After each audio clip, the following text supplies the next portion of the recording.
The Browns entered Detroit already limping, hoping their defense could carry them and that Joe Flacco, the veteran they continued to lean on, would manage the game just enough to avoid disaster.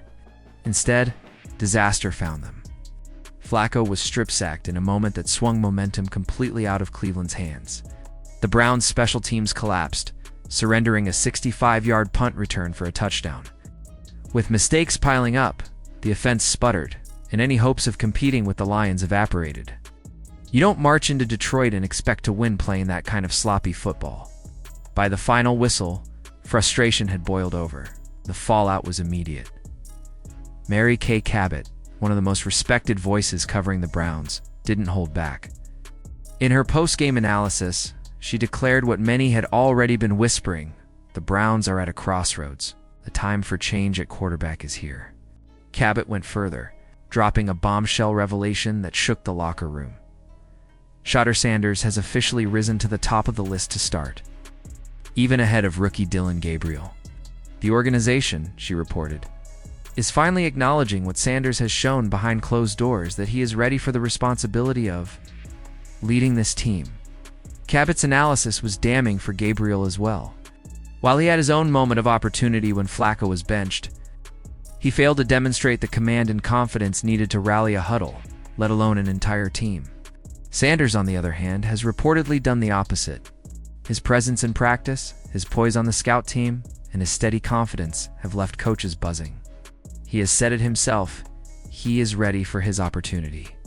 Kevin Stefanski, the Browns head coach, could no longer sidestep the storm when he faced the media. His words carried a weight they hadn't before. For the first time this season, he admitted that Shador Sanders is firmly in the mix to start and could take over as early as Week 5. And in a rare show of visible frustration, Stefanski broke from his usual calm, openly criticizing Flacco. He highlighted the veteran's costly fumbles, his poor decision-making, and the failure to execute in Detroit. It was the kind of public critique that Flacco had avoided for weeks. But the mistakes had piled up too high to ignore.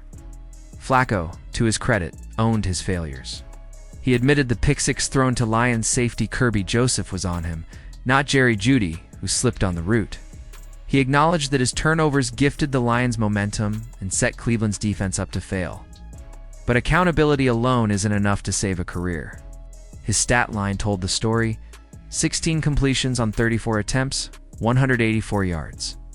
No touchdowns, 2 interceptions, and a lost fumble. Flacco looked every bit the quarterback whose best years are behind him. The performance was so uninspiring that it's hard to imagine him starting another game for Cleveland this season. And that's the reality Stefanski seemed to confirm. The leash on Flacco is gone. His time in Cleveland is ending, not with a triumphant resurgence, but with a quiet collapse. In his place, the team is pivoting toward youth, dividing opportunities between Gabriel and Sanders. The choice reflects a broader truth. The Browns know their future no longer lies with a fading veteran. It lies with the rookies, and more specifically, it may lie with Shador Sanders. Kay Cabot has doubled down on that perspective. She revealed that Sanders has turned heads not only with his raw arm talent, but with his ability to adjust under pressure. His throws aren't just powerful, they're versatile. He can fire the ball with velocity to thread tight windows, then soften his touch to loft a pass perfectly over a defender. His vision allows him to anticipate coverage shifts, lifting the ball just enough to sail past an outstretched hand and land safely in his receiver's arms. She noted his sidearm delivery as another unique weapon, an instinctive adjustment that lets him carve out passing lanes when defenders swarm. In short, Sanders is not just a project, he's a quarterback with the tools to succeed right now.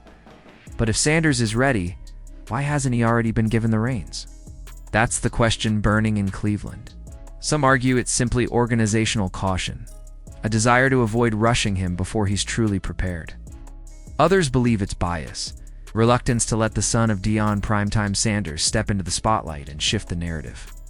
Sanders himself has voiced his frustration. He has been patient, but he has also been honest. He believes he's better than quarterbacks currently starting around the league. He's taken veiled shots at Flacco, made bold declarations about his readiness. and let it be known that sitting on the sideline is no longer acceptable. For Sanders, the time is now. Flacco's struggles against Detroit were only the latest in a pattern of disappointment.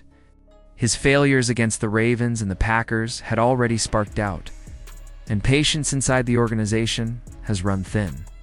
Cabot reported that Browns leadership is frustrated, not just with the losses, but with Flacco's inability to provide stability.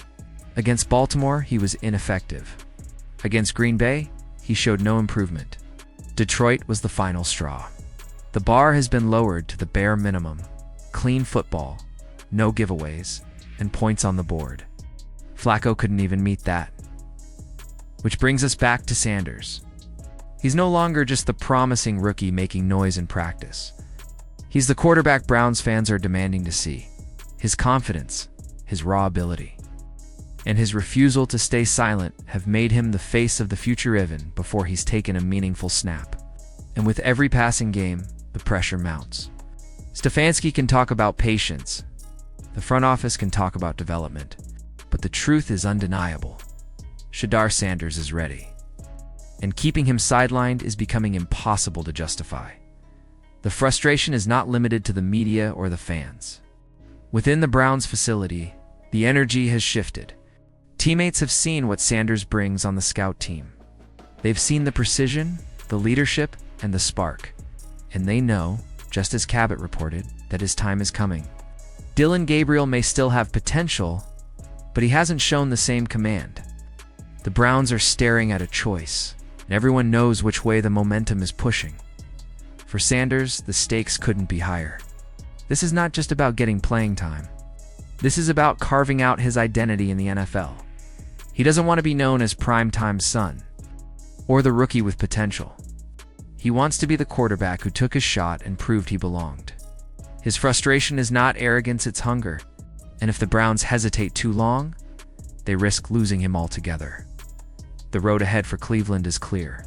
They can cling to a veteran who is visibly declining, or they can step into the future with Sanders, quarterback eager to prove himself and backed by growing support inside and outside the organization. Flacco's time has passed. Gabriel is not ready. Sanders is the wild card with the arm, the vision, the confidence to change everything. And so the question lingers in Cleveland. Will they make the bold move, put their faith in Sanders, and give the fans what they've been clamoring for? Or will they hesitate once more, hoping against hope that Flacco or Gabriel can steady the ship? The answer may define not only this season, but the future of the franchise. So what do you think? Are the Browns finally ready to hand the reins to Shador Sanders and embrace the next chapter? Or will they give Joe Flacco one more chance to salvage his career? Is Kevin Stefanski serious about change or just playing games to keep Sanders motivated? And with frustration boiling over in Cleveland, is it only a matter of time before Sanders demands his shot outright? Drop your thoughts in the comments below.